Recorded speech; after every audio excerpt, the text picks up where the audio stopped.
how did I miss this? Apparently Hasbro gave their quarter two earnings report, and I just completely missed it. I didn't watch it. I didn't read it until like 2 days ago, and I'm like, holy hell, this is a disaster of a quarter.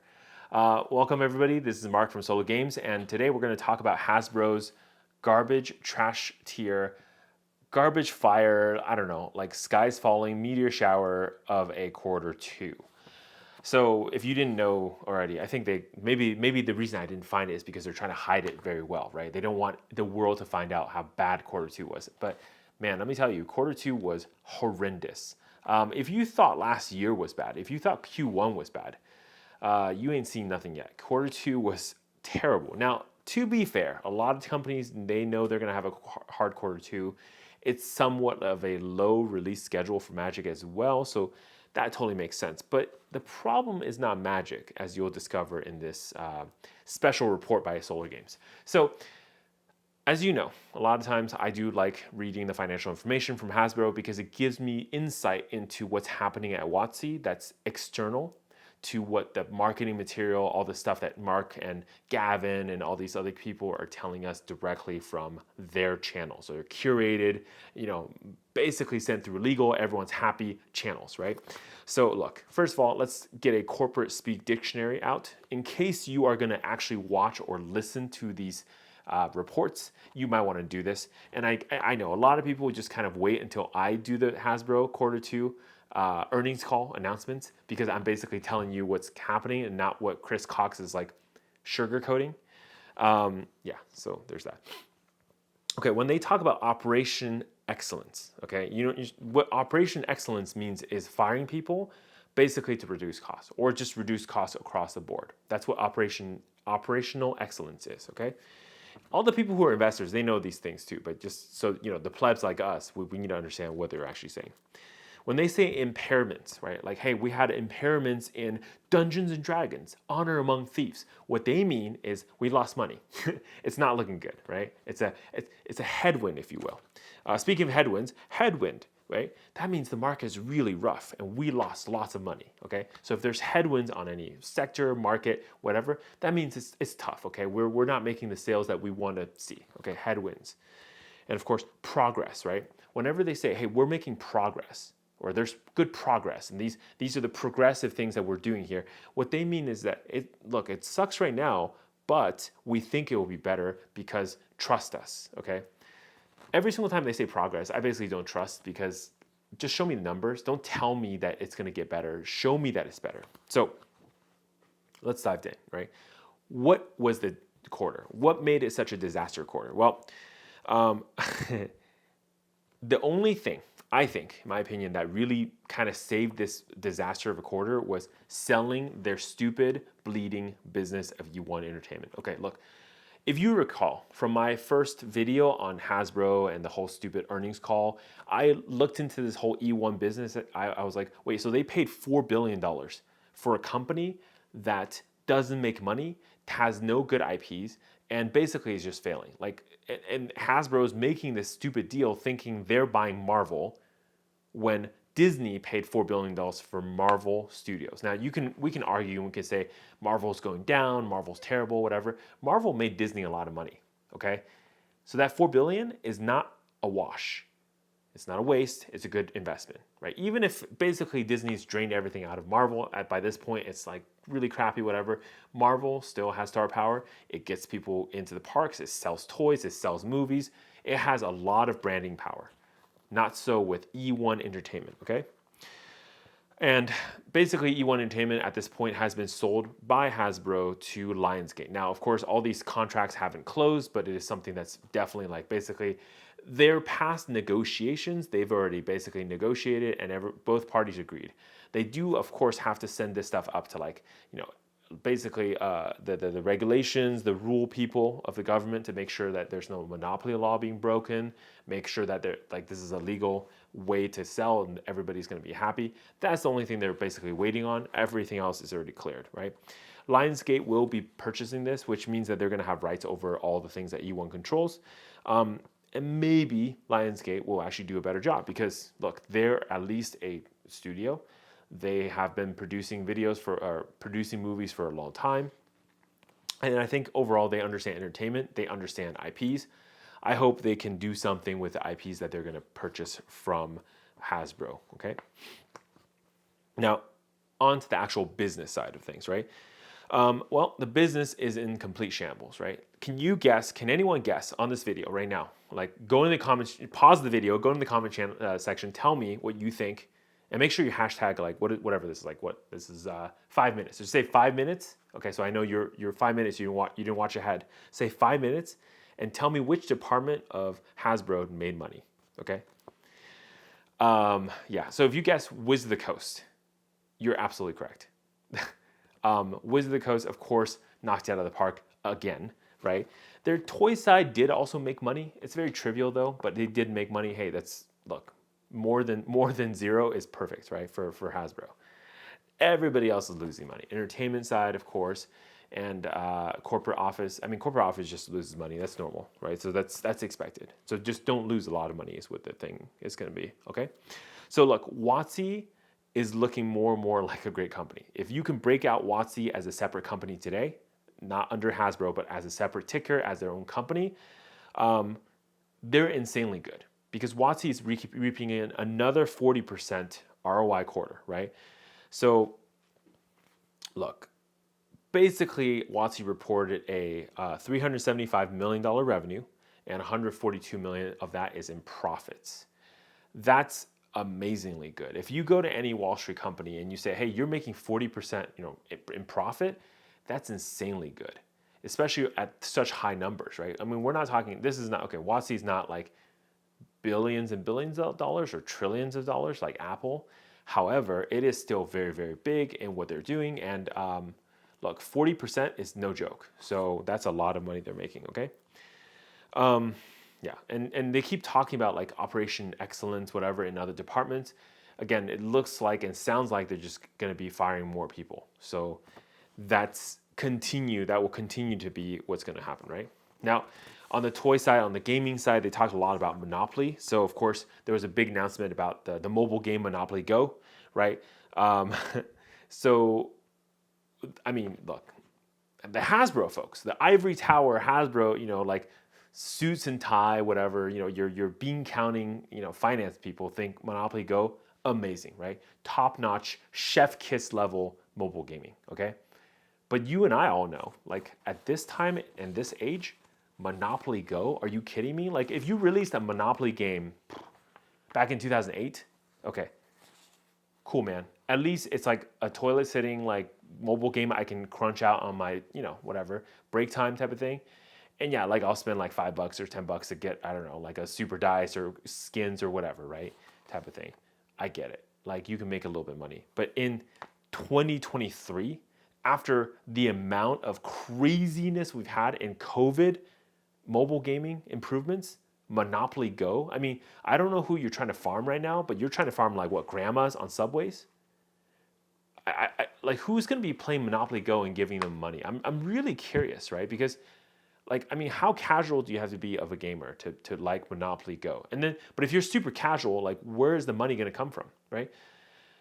And even then, like Hasbro can't even develop this game themselves. They're basically farming this out to another studio that's going to work with them to actually make it. Anyways, Monopoly Go, I'm already predicting it. They're super excited. I think it's a terrible idea. It's going to be a weak-ass mobile game. Will it make money? Yes, of course, because some people are going to pay for it, whatever, right? But is it going to be a lot of money? And honestly, on the other end of this is you're going to sell loot boxes now. You're going to get on that side of the argument and have people more hate you for like your monetization schemes in Monopoly Go. How much negative PR are you going to draw because of this? Right. And of course, I've quit mobile games. I think I've told you guys this, a year ago, something like that. But basically, I know that there are good games out there that exist, right? Like a lot of my friends play Genshin Impact, Honkai Star Rail, this kind of stuff. With games at this tier, you're going to play Monopoly Go. Like, look, honestly, if you play Monopoly Go, please tell me in the comment section and tell me why you play Monopoly Go and why you like it. I'm actually really curious because I am actually an investor of Hasbro. So I would like to know what the customers and constituents really like about Monopoly Go, right?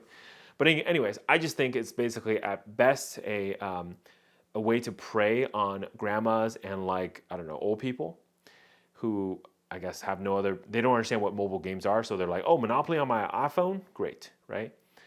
At worst, this is just going to be a fail, weak-ass mobile game. Again, too little, too late, too simple, too whatever, right? At 2023. So there's that, but, that's not where all the money is going to be, I don't think, for sure.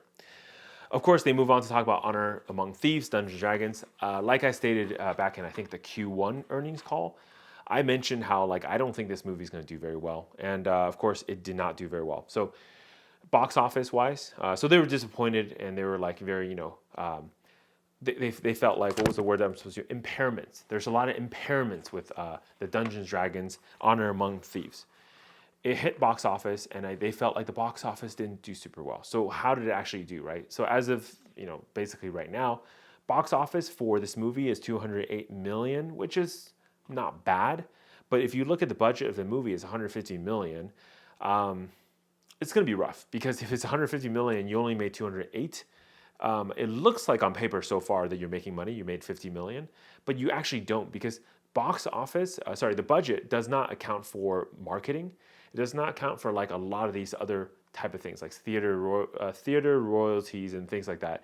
There's a lot of things that basically factors in addition to what the budget of the movie is. So you actually have to make a lot more over the box office or over the budget to actually make money. So my guess is they've actually lost money on Dungeons & Dragons, which is supposed to be their biggest hit for the year. It's supposed to be like come out with a bang and like drive sales and get all the people who love D&D to go and watch this movie. Now, I know a lot of my friends who are D&D lovers did watch this movie. They said it's enjoyable. I don't know, didn't watch it, kind of don't care about it, so there's that. So at best, this is a wash, but that's also pretty terrible because if you think about it, you don't want to spend all this effort, time, right, making movies, making bets, essentially, and then having it just be a wash. You do definitely want it to be successful. Okay, so at this point, right, so you're looking through the whole entire, like, earnings call, everybody's losing money. The toy segment, I think, made like 11 million total. It's like really, really bad, right? So, and all the stuff that they have to like basically fluff up the numbers by, making it EBITDA instead of like actual accounting. So look, I don't want to get in the argument with people in my comment section about like which one's correct, but I think honestly, the way that, Warren Buffett says it too, like, when people report things like earnings before, amortization, interest, whatever, all this stuff, taxes, that to me is like sneaking shit in, right? Like, of course you have to report earnings after all this stuff. Why would you do it before? Why does what you pay interest on your loans not count against your earnings? It's a weird way to do accounting, right?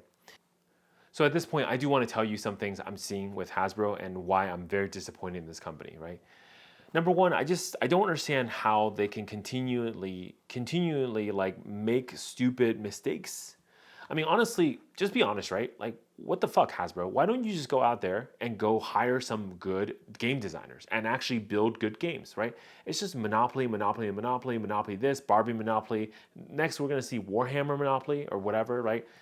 So basically, they just take all their IPs and just pimp them out to other people. Why don't you go out there and actually build some new IPs and build new games? If you don't know how to do that, it's pretty simple, right? Go hire people who are making these good games today. I know there's a couple good studios in Minnesota, like Wisconsin. I don't think they're going to be very expensive if you want to just buy them out completely or hire their people, right, to go and actually design your games. Make some good Euro games, and if you want to be a gaming company, go actually make good games. Don't just like sit there and then like keep pimping out Monopoly, right? At this point, why doesn't Hasbro just sell like, I don't know, OnlyFans Monopoly, right? Or like some collaboration bullshit, right? Like, okay, I got it, guys. Belle Delphine Monopoly, right? Apparently that just sells. So why don't you just sell things like this? At this point, who cares, right? You already pimped out your whole brand. Just go the ultimate route, right? I mean, it's basically universes beyond everywhere, right? So that's where it is. And really, like, how bad is your in-house design team that, like, you do all this collaboration with Disney, right? Disney releases a movie, you sell their toys. So you have a pretty good relationship with Disney and Marvel and all the brands. Why did Disney go to someone else for their card game? To me, that just doesn't make any sense, right? Like just imagine if like Hasbro was so impressive, made a good offer or whatever, and Lorcana is a WotC game, right? Disney characters, Universes Beyond, WotC designed. Now it could be very similar to Magic. It doesn't matter, right? I think it's fine. I think it's actually totally fine if Magic has different games that are similar. Sorry, Wizards of the Coast has different games that are similar and that are not Magic. I think that's great. So man, can you imagine if? Oh my gosh! And the more I'm thinking about this now, I'm getting so excited, but at the same time so disappointed in WotC and Hasbro as a whole company that they did not think ahead and offer to Disney way ahead of time, before Disney went and said, oh, we're going to build our own card game, offered to Disney, we're going to build you a card game, right? We're going to make you a lot of money, Universes Beyond level, right? But not Magic, the Disney card game, Lorcana. Can you imagine how big that would have been? And it's actually probably done by good people. I mean, no matter what we say, I mean, WotC is winning. WotC is making a lot of money. WotC has good designers. They continue to build good games. They could have done Lorcana. So, yeah. And look, some people are going to say things like, hey, Magic and Lorcana is going to clash too much. You don't want a company that builds two of the same competing games so they compete against each other. I think there's some truth in that, but like, look at the way like Universes Beyond is right now. Like, look, the whole company is Universes Beyond. This is just another piece of Universes Beyond, and you can actually create a new IP. Maybe Lorcana, or whatever the WotC version of this could have been, would have started a new game, right? Completely. And you're getting to a point where maybe Magic is kind of dying and you kind of just let it die and then you start a new game. It doesn't matter, right? At this point, look, if everything is going to be like Universes Beyond anyways, go pimp yourself more. Like, I don't really care, right? Just make money. So I do want to take this topic back a little bit on Entertainment One, right? So E1. So I want to talk about how bad it was. So look, last year we talked about this. It was a $4 billion purchase, right? They bought it, and just so for comparison, Marvel was $4 billion as well, sold to Disney. So they basically paid what Disney paid for Marvel, but they got a shit company, right? And now, like, forward looking, they're like, oh, we sold it. We sold it for $500 million. Ah, cool. We got some money back. This is going to put us in a cash position. We can pay down things, whatever. And I'm like, okay, so basically you're selling the business pennies on the dollar, right? Think about it. You bought a business for $4 billion. You're selling for $500 million. So it's like, what, 11 cents on the dollar? That's what you're selling this business for now? That's insane, right? And they already sold the music business, I think, like early last year after they purchased this thing, right? So again, also very, very cheaply. Yeah. So, I mean, for people who don't understand what this means, like, imagine Hasbro, right? They sell Magic cards, right? They go to a Magic store, right? They sell their collection of modern staples, right? And the store offers them like 33% store credit, right? And it feels pretty bad, right? 33% and a store credit feels pretty bad, right? Well, this business, selling it to Lionsgate, selling E1, was worse than that, because basically they got offered like 15% and they accepted it, right? Yeah. I guess maybe the best way to say this is like Hasbro actually does want everything to go to zero, because they're doing that to themselves. They're zeroing out their own business investments. So it is what it is, man. Okay.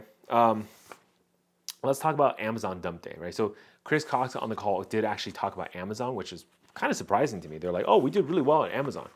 Our Amazon sales are great. Is it really great though? Because you're just dumping to Amazon, right? Basically, he's like, oh, the Amazon, he didn't say Amazon dump day. He said, was it Prime Day? He said Amazon Prime Day was great for us. We sold a lot of products. It was actually a pretty good day. Are you kidding me? Like, the amount of bad taste in players' mouth because players, stores, everybody who supports you, because of what happened on the Amazon Prime Day, Amazon dump day, you have the audacity to go talk to your investors and say things like, "Oh, it was really great. We're gonna push forward, and we're looking forward to doing another dump day in 2024 and 2025." At this point, who's gonna have any confidence buying any of your product at release if you're literally telling people ahead of time, "We're gonna dump your product every year. We're looking forward to the dump days of 2024 and 2025," right? What is this? You want to build confidence? Then don't say things like this, right, in front of people. And he's actually, he even looked forward. He's like, "Oh, we're looking forward to Black Friday." So he's already looking forward to dumping more products at Black Friday. So just be aware, right? Which is why, I'm also skipping Eldraine. I know the set looks really good. I know a lot of people are like, "Oh, this is so great." You understand, right? Eldraine is going to be on the dump list come Black Friday. If not Eldraine, one of the sets this year. Fire Exia All-Be-One, March of the Machines, heck, definitely Aftermath, right? March of the Machines Aftermath will be dumped heavily at Black Friday. I mean, we're talking I'm thinking, my guess right now, $49.99 for the collector's boosters. Okay, that's what I'm putting those numbers out there. That's what I'm thinking for Black Friday this year. And they were talking about Hasbro Pulse, how it's doing super well, getting good revenue numbers, whatever. But you do understand Hasbro is cutting into actual your stores, the people who have traditionally helped you and sold your products. Now you're just cutting them out, and you're really okay with this. You're really actually happy about this, right? And so, of course, you understand all the retailers are being smart too. They're hearing news like Hasbro Pulse is going to undercut them, whatever. And all they're doing is just holding less inventory. They're going to buy less, and guess what? You're going to actually sell less because of the way you're kind of positioning yourself. You're going to undercut your own stores. It's terrible, right? Look, man, I'm so pissed after listening to this quarter two, earnings call, losing call, right? That basically at this point, I'm saying, dude, Hasbro, if you guys are watching this, some investors, board members, come talk to me. Make me the CEO of Hasbro. I will run this business better than anybody can even imagine, okay? These people at Hasbro, whoever's at the top, they have no clue what's going on. They have no clue how to run a business. They have no clue how to actually make money for you. I will make that I will fucking get the cash for you, okay? I will make that money. Man, fuck, dude. Honestly, look, here's what I would do, right? So we talked about this whole WotC, get better, get well planned. If Mark runs Wizard of the Coast, what would happen type of videos. This is just kind of more of this, right? First thing I would do if I became CEO of Hasbro, I'd just fucking sell everything, right? Basically, Hasbro, exit every single action figure business, whatever BS that doesn't make money, and all the process, because look, action figures actually is pretty bad business. They don't sell well, and if you have to pre-make them, they're pretty costly to make. They actually take a lot of inventory space, and if they don't sell well, you have to dump them, and it's just really bad. Plus, you have to pay for licensing, royalty, because you don't own the IP. It's not your own action figures. You're selling other people's stuff. I would probably make D&D action figures so that people who do run tabletop, they can have those things. But aside from that, I'm not really gonna interested in selling Marvel's action figures. So go fucking sell your own action figures, man. Don't care, right? Board games, right? Board games are cool, right? And Hasbro is all about board games. Oh, we started with board games, Twister, Yahtzee, whatever, that kind of stuff. And is Yahtzee owned by Hasbro? I'm actually not sure. Monopoly, right? I would say, look, if you really like board games, then here's what I would do. For all the simple, super generic board games like Monopoly, license it to everyone. Stop making universes beyond versions of your own game. I would not, if I was Hasbro, I would not make a Lord of the Rings Monopoly. I'd license it out to whoever wants to make a Lord of the Rings Monopoly. Have them make it, and then just pay me the 10% royalty, right? You are gonna you talk to the Tolkien estate for the Lord of the Rings license, then you talk to me to basically put your game together as Lord of the Rings Monopoly, and then just go. Honestly, that business just doesn't make a lot of money anyways. Go for it. Hey, look, if you want to go do that kind of business, you want to make the next, printer, Microsoft Monopoly, go for it, right? Just license Monopoly from me, and that's fine. Do the same thing for all the other Hasbro, simple board games. It's really not worth your time. Look, I don't want to be Hasbro. Right? Again, I'm CEO of Hasbro. I don't want to be in position to be responsible of selling this shit, producing it, marketing it and, again, paying more royalties. You pay all the stuff, you pay me a royalty, I'm good to go, right? And of course, with all the money I'm not bleeding anymore from other business arms and all this whatever entertainment bullshit, I'm gonna put that loss into WotC, right? Run great events. Look, Wizards of the Coast knows how they have a good game, okay? Run more events, support the players, support the store, support everything, the Play Network, the community, all that stuff, right? Get the players excited. And then actually support some good formats. So support Pioneer more, support Modern, right? Put your money in those kind of things. That's where I would put a lot of this cash that I'm saving that's not going elsewhere.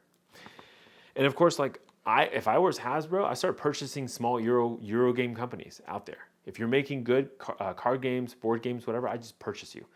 And now you just make whatever you want to make Catan, go keep making Catan. But now you're going to make Catan and it just has a Hasbro logo on it, right? And I collect whatever money I get from there.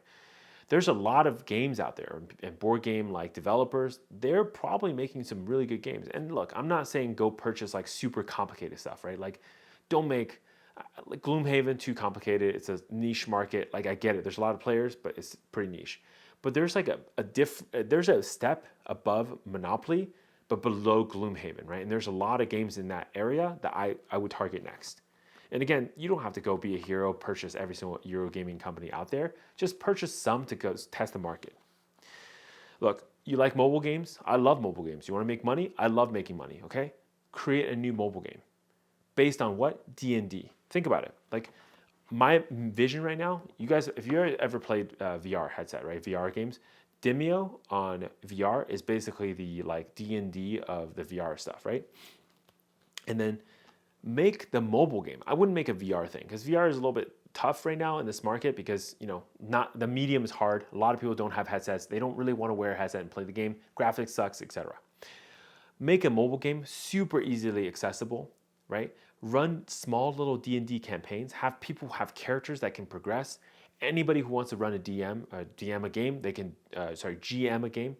GM, Game Master, Dungeon Master, I forgot which one. If you want to DM a game, you can, right? So it's a really like free form. I think one of the challenges, I always have when I play D&D is like, it's hard to envision the map, so we have to use a lot of outside resources, like, a JPEG map, that kind of things. And, the DMs usually are pretty good about like putting your tokens on things, right? TTS, that type of thing. Make a mobile game. Support your own IP. Imagine if players could play D&D on their phone and they could pimp it out with like cosmetics, in-app purchases. Bro, you make so much money. And it's your own IP, so you don't have to pay a royalty to anybody. Fuck them all, right? You could just make all the money yourself. And then, of course, later on, you could sell campaigns, you could sell other in-app purchases, things that actually matter to the players. Don't just sell like fluff, right? But like things that actually matter. And people don't have to do rule checks. They can roll dice in there. It's just going to be great, right? Lastly, here's what I would do, right? Start 2 more additional games, right? I think it's probably time for MTG 2.0 because I think Magic has a lot of problems that it's hard to kind of work out of. Now, I'm not against actually a full reboot of the rules. So remember a long time ago, there was a big change with a lot of Magic rules, right?